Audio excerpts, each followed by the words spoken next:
Bueno, vamos a saludar al doctor Juan Carlos Arenas Valderrama. Él es médico cirujano con 32 años de ejercicio profesional. Él está enfocado en medicina preventiva. Así que, doctor, muy buenas tardes y bienvenido a Salud y Algo Más nuevamente. Qué alegría tenerlo con nosotras. Buenas tardes, ¿cómo están? Yo estoy muy contento de estar de nuevo con ustedes. ¿Cómo les va? Muy bien, doctor. Pues aquí estábamos nosotras comentando que algunas personas que se someten a las cirugías plásticas o estéticas también, y ni siquiera cirugías, sino también procedimientos que sean invasivos o no invasivos, llegan a pensar que estos son la cura para la dismorfia corporal, pero resulta que a veces quedan ya tan adictos a hacerse a una, otra, que hasta uno les dice, ay, Dios mío, esa mujer como era de bonita y se transformó, ¿no? Y el rostro se le deformó. Y ellas se siguen viendo bellísimas. Queremos hablar con usted, doctor, porque a veces esto pareciera que fuera temporal, pero a menudo también esa ansiedad regresa y siguen hasta que entran en un círculo vicioso de cirugía tras cirugía. Queremos que usted nos comparta un poco cuál es el panorama que se está viviendo y cómo lo ve usted desde su ejercicio profesional. Bueno, Carolina y Paula, ¿yo qué les puedo decir? Es que imagínense ustedes que cuando yo empecé a hacer medicina estética hace más de 20 años, pues no eran muchas las cosas realmente inyectables que existían para poner en el rostro de las personas. Quizás Botox en ese entonces, que fue la primera toxina botulínica que apareció, pero hoy en día hay un montón de cosas inyectables en el mundo que sirven para poner en la cara y que tienen indicaciones diferentes. Entonces, digamos, los médicos tenemos disponibles una gran cantidad de insumos que podemos utilizar en los pacientes. Y a mí me da la impresión que, pues yo no sé si ustedes se han dado cuenta, pero uno en la televisión, pues tanto en la televisión colombiana como en la televisión internacional, uno ve rostros de personas que en realidad ya se ven que los tratamientos son excesivos. Entonces creo que una de las causas es esa, que hay una gran cantidad de elementos que hoy se pueden utilizar en los pacientes, toxinas, materiales de relleno, bioestimuladores, etcétera, etcétera, etcétera. Y me parece que a veces hay excesos de parte de los pacientes en el sentido de que todo lo que va apareciendo se lo van demandando los médicos, pero también me parece que los médicos en esto tenemos parte que ver en el sentido de que siempre deberíamos tener la conciencia que en realidad a una persona no le tiene que administrar lo que es necesario, ni más ni menos. Y entonces yo creo que podríamos estar cayendo en el riesgo de un mundo de excesos, tanto en la demanda por parte de los pacientes como de la oferta por parte de los médicos. Doctor, pero porque uno dice, bueno, un poquito está bien, esto es normal, pero ¿en qué momento usted cruza esa delgada línea en la que ya empieza a padecer un problema con lo que usted es y con lo que usted ve de su cuerpo en el espejo? Mira, yo creo que, y es mi experiencia, por ejemplo, con las pacientes que yo atiendo, pues puede que uno se encuentre alguna persona que diga, yo quiero parecerme a fulana de tal, o yo quiero parecerme a fulano de tal. Eso no es lo que normalmente, por lo menos en mi experiencia, sucede. Las personas le dicen a uno, doctor, yo he notado en mi rostro que pasa esto y esto. Y si uno los escucha con atención y quizás los lleva a un punto de referente en la historia de su vida, uno llega muy fácilmente a la conclusión de que en realidad el común de las personas están buscando parecerse a lo que solían ser. Es decir, resulta normal que con el tiempo nos vayan saliendo arrugas. Resulta normal que con el tiempo empecemos a perder volumen en nuestra cara. Resulta normal que con el tiempo empecemos a perder el tono de la piel y empecemos a tener flacidez.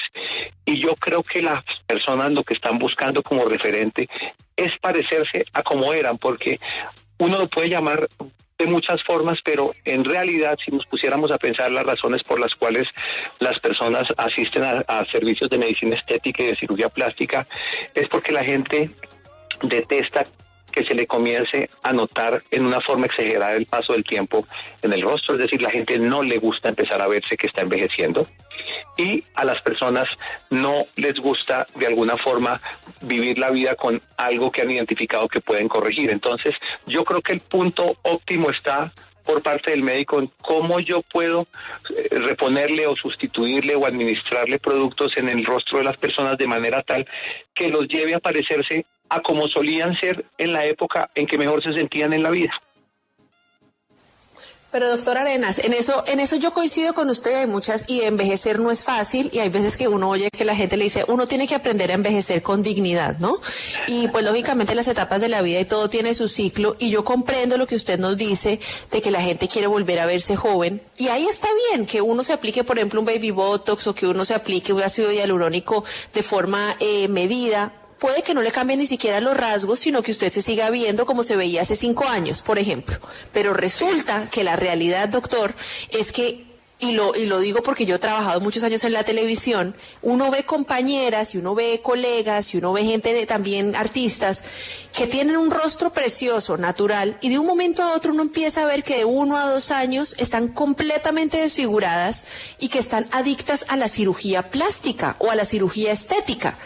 ¿Qué está pasando en esas cabezas? Usted que tiene tanta contacto con las pacientes, ¿qué es lo que ellas le dicen? Porque evidentemente estas mujeres no se vuelven más jóvenes a como estaban jóvenes, ¿no? O sea, uno las ve y uno dice, no eres como hace 5 años, quedó completamente un nuevo ser humano. Sí, eso, uno ve cada día unos rostros totalmente transformados que nada se parecen al aspecto más bonito que tenía esta persona, ni tampoco es como uno se imagina que habría envejecido. Yo creo que tiene que ver, como hablábamos la vez pasada, con el rollo del envejecimiento, porque es que en realidad hoy en día uno se encuentra que las personas a los 55, a los 60, a los 65 años están totalmente activas y quieren seguir estando totalmente integradas en el mercado laboral, en la vida social, es decir, vivir una vida totalmente plena desde el punto de vista social, afectivo, emocional, etcétera, etcétera. Entonces, yo creo que hay muchas personas que sencillamente no entienden que envejecer es un proceso normal, que el paso de tiempo es un proceso normal, que tiene efectos en nuestra cara y que no se trata de transformarnos para parecernos siempre a cuando teníamos 20 años, sino que en realidad yo creo que envejecer con dignidad, en realidad lo que significa es que uno en cada etapa de la vida puede tener un aspecto bello para la etapa de la vida que uno vive. Sí, doctor, y ahora que usted y Carolina mencionan el tema, pues llega el punto en que ya no hay un equilibrio ni una estética en la cara. Yo quiero preguntarle, cuando esto se vuelve ya un tema compulsivo, de obsesión absoluta, ¿qué riesgos pueden llegar a existir para el paciente? Paula, esa es una pregunta súper interesante. Todos los materiales que se inyectan en la cara, así sean seguros, así tengan mucha investigación detrás de ellos, todas las cosas que uno le administra a un paciente inyectadas tienen la posibilidad de generar un riesgo. Hoy en día se utiliza el tratamiento estético no quirúrgico, número 1 en el mundo, es la aplicación de toxina botulínica. Y los médicos nos hemos vuelto juiciosos en el sentido de ser precisos con las dosis, ser precisos con los periodos de tiempo en los cuales hacemos la repetición de las dosis. Los médicos que son serios normalmente no le están poniendo a los pacientes cada 2 ni cada 3 meses, sino que se están cuidando de preservar los tiempos óptimos para poner nuevas dosis de toxina botulínica. Y podríamos decir que eso es aproximadamente cada 6, cada 7 meses, porque además es importante dejar que los músculos de la cara se muevan. El segundo procedimiento estético en el mundo es la aplicación de materiales de relleno. Y en cuanto a la aplicación de materiales de relleno, el número 1 sin duda alguna es la aplicación de ácido hialurónico. Y en el mundo, hoy en día, yo creo que deben haber más de 600 diferentes marcas de ácido hialurónico, de todas las calidades y de todas las procedencias. Pero hay unos que son muy buenos, los hay seguramente regulares y los hay de mala calidad. Entonces, los médicos debemos ser juiciosos en escoger el producto que le vamos a poner al paciente. Y no necesariamente significa que el más famoso o el que más marketing tenga o este tipo de cosas sea el mejor. No, hay una serie de ácidos hialurónicos que son de excelente calidad y que pueden ser administrados con mucha seguridad a las personas. Creo que en estos 2 puntos, el punto fundamental resulta es en la dosis. Yo me acuerdo que cuando yo fui a los primeros congresos hace más de 20 años y veíamos personas muy expertas en el mundo en aplicar ácido hialurónico, normalmente un paciente en un taller de estos de entrenamiento recibía 1, 2 jeringas. y eran personas que en términos generales estaban por encima de los 35, 40 años. Hoy en día como que se ha ido moviendo cada vez más la barrera, entonces con el argumento de que son medidas preventivas y son medidas antienvejecimiento, se empieza cada vez más temprano, entonces se empiezan a aplicar productos de relleno en personas jóvenes, muy jóvenes, 20, 22, 23 años, y además se está excediendo, a mi juicio, la cantidad de producto que se está inyectando en las personas, no por todo el mundo, pero hoy en día uno va a congresos internacionales y se queda sorprendido de ver personas jóvenes que reciben 10, 12 jeringas. Y yo siempre me pongo a pensar al respecto, no calificándolo ni criticando, sino entendiendo que, por ejemplo, estamos hablando de un producto biológico, de un producto que se hace con una tecnología muy especial, pero es un producto que se hace por fermentación en una bacteria y que tiene la posibilidad de tener ciertos residuos hacia el proceso de fabricación sea extraordinariamente bien hecho, que obliga a que los médicos, en vez de utilizar grandes cantidades de producto, lo que hagamos sea depurar cada vez más nuestra técnica para poder tener resultados maravillosos con la menor cantidad de producto posible. Y el tercer punto: es tan exponencial la demanda de tratamientos médicos estéticos que el mundo se está viendo inmerso en dos cosas que se llaman el intruismo y el intrusismo, que se refieren a que cada día realizan procedimientos estéticos más médicos que siendo médicos no tienen la formación específica para hacerlo, pero sobre todo otros profesionales del área de la salud que nada deberían tener que ver con estos procedimientos y los están haciendo. Entonces, creo que muchos de los resultados y muchas de las complicaciones que se están viendo y de los cambios en el rostro que no son para nada favorables tienen que ver con eso, con una mayor presión social para que se apliquen más y más productos desde edades más tempranas, el primero. El segundo, con que existe también cierta actitud de parte de algunos doctores a utilizar demasiado producto, más del que se necesita. Y la tercera, de que hay un montón de personas que están inmersas en el mundo tanto de la medicina estética como de la cirugía estética, que no tienen la formación para esto. Bueno, pues doctor, no se nos mueva, que tenemos que ir a una pausa. Hicimos el amor. Y hablemos de nosotras con el doctor Juan Carlos Arena. Hoy estamos hablando sobre la salud mental y estética. Doctor, y ya que estamos hablando de nosotras, yo quiero preguntarle por el tema del envejecimiento de la mujer, porque lo que en muchas ocasiones se dice es que por todos esos procesos por los cuales transita la mujer puede llegar a tener una vejez de pronto mucho más joven que mucho más temprano en relación con la vejez que puede llegar a tener el hombre. Cuéntenos un poco qué consejos tiene usted para todas las mujeres que nos escuchan a esta hora. Ok, Paula. Podría decirle a las personas que en términos generales hoy en día se considera que los seres humanos hasta que tenemos 30 años de edad estamos en etapa de crecimiento, llamémoslo de esta forma. Todos nuestros tejidos del cuerpo se producen con una gran facilidad y con una gran vitalidad. Uno a los 30 años no tiene arrugas, porque las células se la pasan replicándose para producir tejido nuevo de todos los tipos. En el caso de la piel se renueva muy rápidamente, cada 21 días. Entonces, hasta los 30 años, así de pronto tomemos mucho el sol y este tipo de cosas, y específicamente en el caso de la mujer, puede que no se cuide muy bien la piel, puede que no se la hidrate muy bien, pero cuando está muy joven, la mujer, no se le notan muchos cambios. A partir de los 30 años y de los 30 a los 40, como que ya la cantidad de células que regeneramos apenas reemplazan las células que estamos perdiendo. Pero es después de los 40 años cuando la balanza se inclina hacia el lado de la pérdida, y entonces a partir de los 40 años comenzamos a notar los síntomas que podríamos llamar del envejecimiento. Comienzan a aparecer manchas en la piel, comienza a perder luminosidad la piel, comienza a disminuirse el tono normal que tenía la piel, comenzamos a observar que esas líneas finas de expresión se empiezan a transformar en las pacientes en arrugas, etcétera, etcétera, etcétera. Y podríamos decir que en términos generales, ese envejecimiento en los hombres y las mujeres correría más o menos paralelo.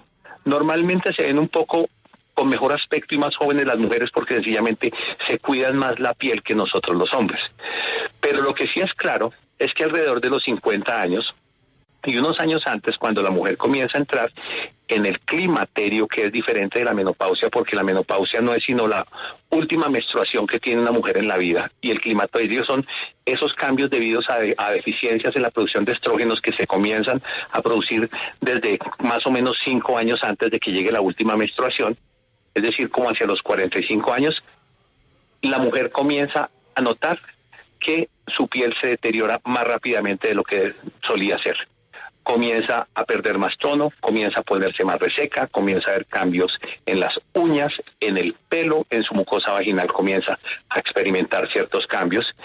Y es a partir de los 60 años en los cuales, por ejemplo, el riesgo de enfermedades crónicas en las mujeres no solamente se ha igualado con el del hombre, sino que muchas veces lo excede. Entonces, en términos generales, podríamos decir que así la mujer sea más longeva, como evidentemente lo es en todo el mundo, 4 o 5 años más, también es cierto que la mujer se ve afectada por mayores enfermedades crónicas asociadas al paso del tiempo a lo largo de su vida. Bueno, pues doctor, aquí nos están escribiendo desde Suecia. Mire, le voy a leer lo que nos preguntan. Ajá. Nos preguntan acá.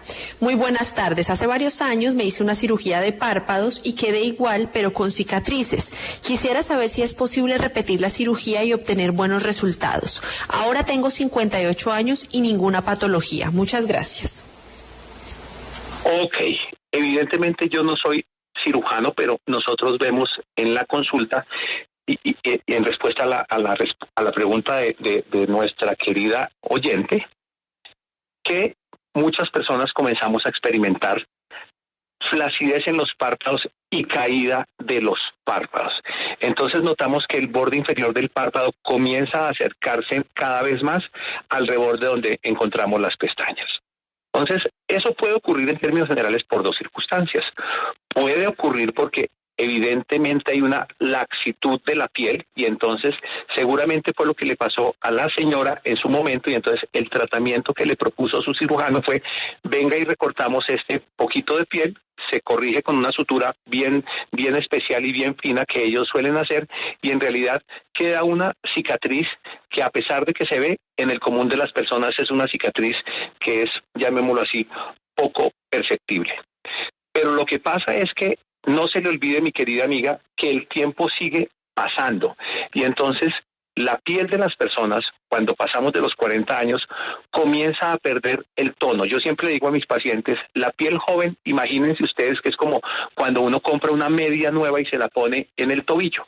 Todas las fibras elásticas de la media están intactas, entonces uno se la pone por la mañana y al final del día todavía la tiene bien fija a su tobillo. Pero en la medida en que va pasando el tiempo, es como si se fueran rompiendo los hilitos elásticos de la media, y la media comienza a escurrirse, y exactamente lo mismo es lo que le pasa a la piel.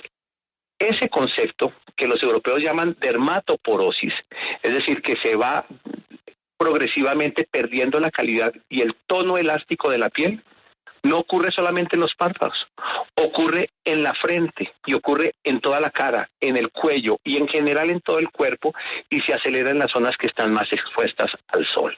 Entonces, el consejo que yo le daría a usted es: vale la pena que usted se evalúe con un médico, porque es posible que lo que usted está viendo en sus párpados no necesariamente tenga que ver con los párpados, sino que tenga que ver, por ejemplo, con el hecho de que puede estar perdiendo volumen de la grasa profunda en otras zonas de su rostro donde normalmente lo puede tener, como son, por ejemplo, las sienes o los paquetes grasos que están por encima de las cejas, porque cuando se comienza a perder grasa en la cara, y a eso se le suma el hecho de que la piel está flácida, el efecto es ese, de caída de la cara. Entonces, sí sería posible que, si el diagnóstico que le hace el médico que la vea es que evidentemente en su rostro no hay para reponer, por ejemplo, grasa que se está perdiendo, grasa profunda que se está perdiendo, él pudiera considerar la posibilidad de volverse a hacer otra blefaroplastia.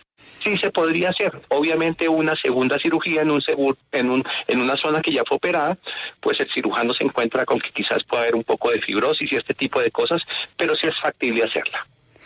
Bueno, doctor, pero ¿y entonces qué podría usted recomendarle a esas personas o a esos jóvenes que están entre uno y otro procedimiento estético y no encuentran ese objetivo de belleza o de perfección? ¿Cuál sería el paso a seguir? Usted me preguntó hace un rato, cuando empezamos a hablar lo mencionó del trastorno dismórfico corporal. Y entonces, en realidad, eso es algo que quizás hace 20 años no se veía tanto. Pero yo creo que también el auge de las redes sociales han contribuido a que estas cosas sucedan.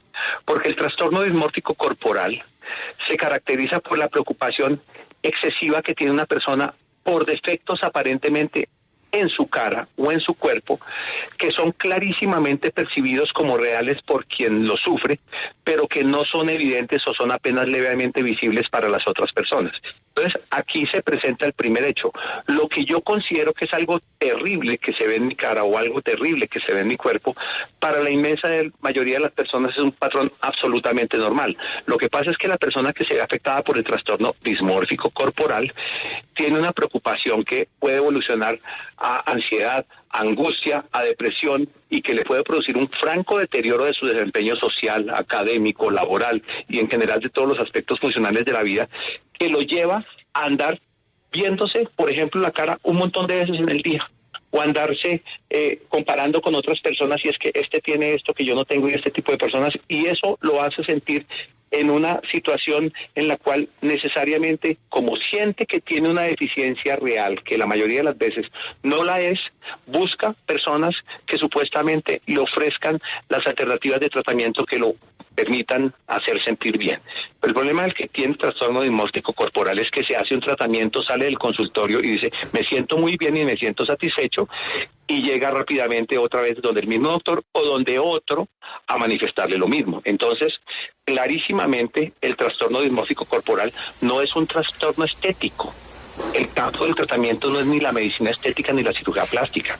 Los médicos tenemos que ser juiciosos en conversar con nuestros pacientes para poder identificar este tipo de patrones, y deberíamos tratar de ofrecerle a la persona la posibilidad de consultar con otros especialistas médicos o con psicólogos para que, por ejemplo, con terapias cognitivo-conductuales, en ocasiones los pacientes requieren medicación, se les pueda controlar esta situación. Porque lo que ocurre normalmente en las personas es que uno como médico lo que les puede decir es, ¿sabe una cosa? Lo que a usted le está pasando, lo que yo estoy viendo en su rostro, me parece que es absolutamente normal para la edad que usted tiene, pero obviamente hay cosas positivas en el rostro de todas las personas que nosotros podemos resaltar con nuestros tratamientos. Podemos corregir las arrugas con sutileza sin dejar los rostros congelados. Podemos reponer el volumen que se va perdiendo de grasa profunda con ácido hialurónico, pero haciéndolo con moderación y con pequeños volúmenes. Podemos empezar a hacer tratamientos desde temprana edad para prevenir la pérdida de tono y la pérdida de calidad de la piel, pero siempre con la idea de lograr que en cada etapa de la vida la expresión facial sea la más positiva posible sin cambiar necesariamente la apariencia de las personas. Pues doctora, a mí me parece eso que usted está diciendo muy interesante, porque uno también necesita un médico honesto y no un médico que le quiera uno meter la cirugía o el botox por metérselo, ¿no? Y de verdad, cuando uno le hacen un buen tratamiento o un buen procedimiento, las caras quedan muy bonitas, no vamos a decir que no. El problema es ya cuando se abusa. Entonces aquí me pregunta una oyente, me escribe, Carolina, por favor pregúntele al doctor, ¿en qué punto uno puede saber cuando ya una cirugía o un procedimiento entra a ser riesgoso? Bueno, esa es una pregunta muy interesante, Carolina. Nosotros, los médicos, bien sea que vayamos a hacer un procedimiento quirúrgico o vayamos a hacer un procedimiento médico, en realidad nosotros no somos sino simplemente unas personas intermediarias que ponemos en el conocimiento de las personas las alternativas que existen para lograr el resultado real que esa persona podría tener. Entonces, lo primero que usted me dice es súper importante. Yo a veces me encuentro con pacientes que vienen furiosos a la consulta y que me dicen, oiga, Juan, ¿cómo le parece que me fui para donde el doctor fulano de tal y yo ni siquiera a una consulta que de pronto nada tenía que ver con lo que me acabó proponiendo? Digamos, me fui a una consulta de dermatología y resulta que el profesional me acabó diciendo, venga, es que yo le veo que a usted le falta esto, esto, esto y esto, y la gente se siente incómoda porque además ni siquiera iba preguntando por eso. Entonces, el punto es, en Colombia, por fortuna, hay un montón de médicos buenos en todas las especialidades.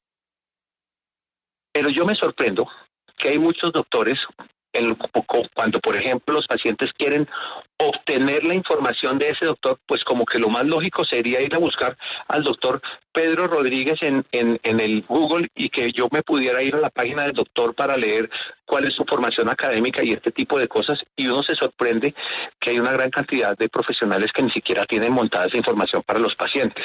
Tienen comentarios en Instagram, tienen likes y tienen este tipo de cosas, tienen subidas fotos de muchos pacientes que yo suelo no subir porque creo que a la gente no le gusta que eso se haga con sus fotos. Pero entonces debería haber la posibilidad de que las personas realmente pudieran sentarse desde la tranquilidad de su casa, ya que esto no es una urgencia.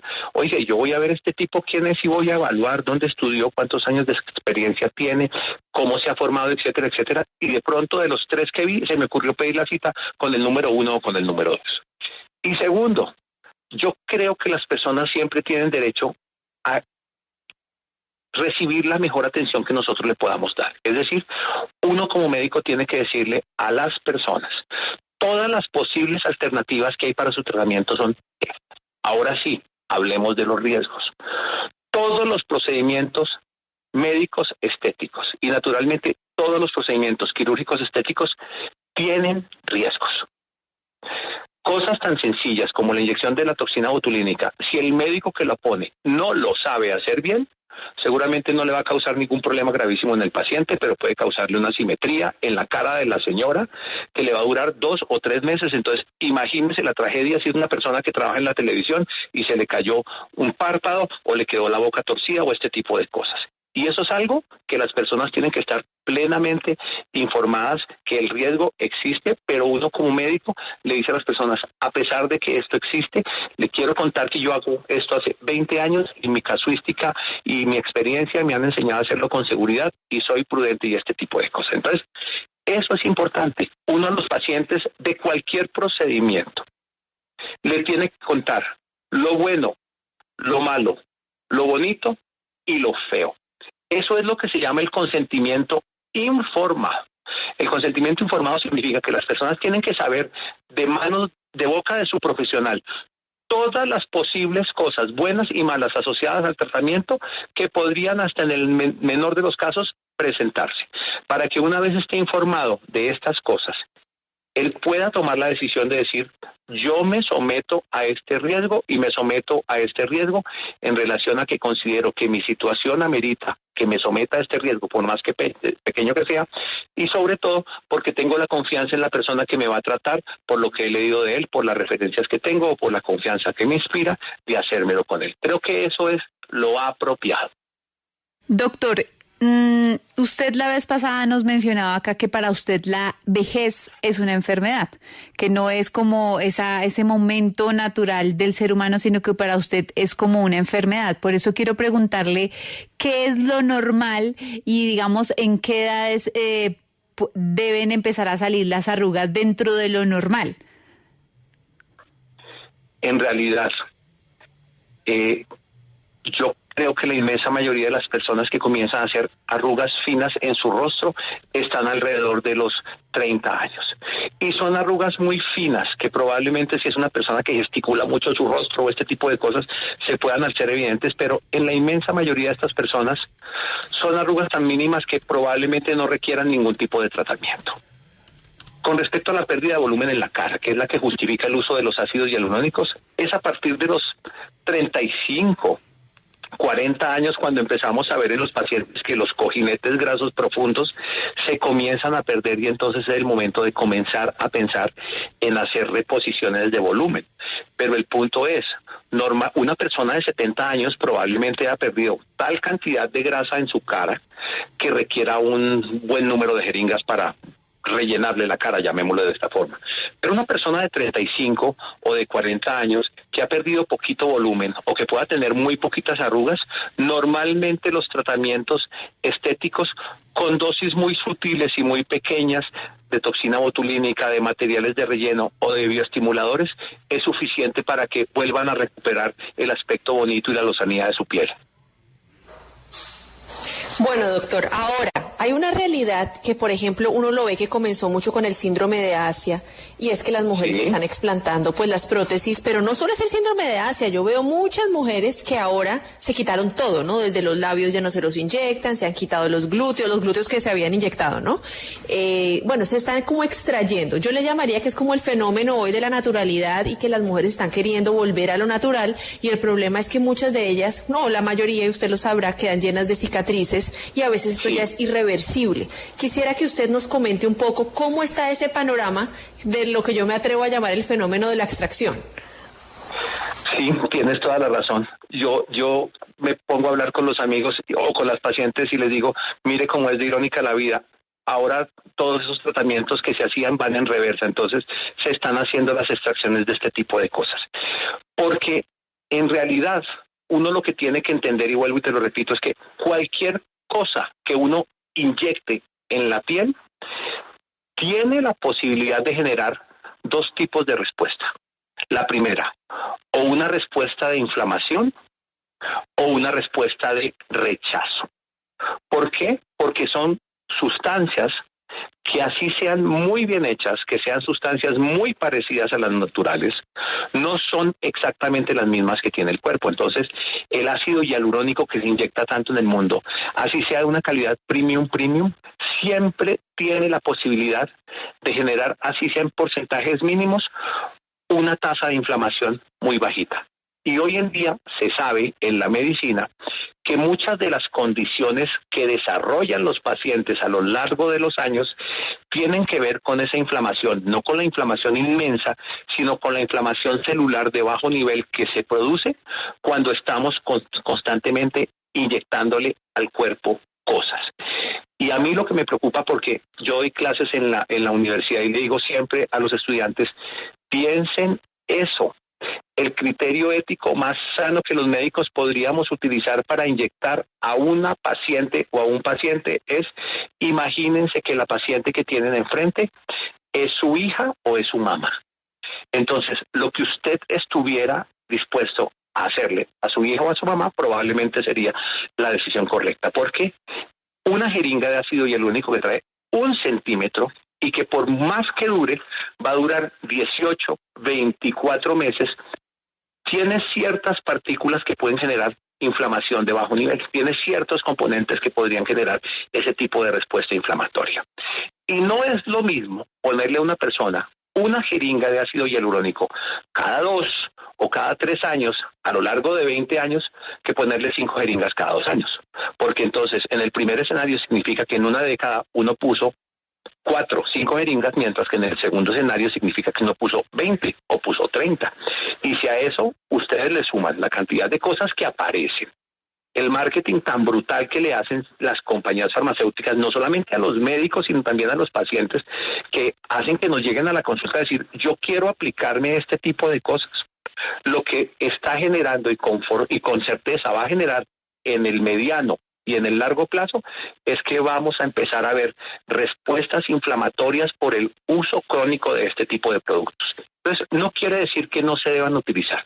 Quiere decir que en un mundo en el cual cada día hay más sustancias que se pueden utilizar, si los médicos somos juiciosos al estudiarla y somos conscientes que al cuerpo uno tiene que darle lo mínimo que necesita para restaurarlo, vamos a estar haciendo una práctica que va a ser segura. Doctor, y ya para finalizar, ¿cuáles son esas recomendaciones que usted hoy nos entrega aquí en Salud y algo más para prevenir todos estos achaques que empiezan a aparecer después de los 30 años, para no tener que acceder a tantos productos, cirugías plásticas y demás? ¿Cómo cuidarse a tiempo? Yo creo que una persona joven debería ir a una consulta con un dermatólogo o con un buen médico estético para que le enseñara cuál debería ser, por ejemplo, la rutina del cuidado de su cara con dermocosméticos que le permitan tener su piel bien nutrida, bien protegida del sol, bien hidratada, porque eso va a alargar la calidad de la piel. Yo creo que las personas deberían abstenerse de exponerse a la luz del sol, porque lo que más acelera el envejecimiento de nuestra piel es la exposición a la radiación ultravioleta.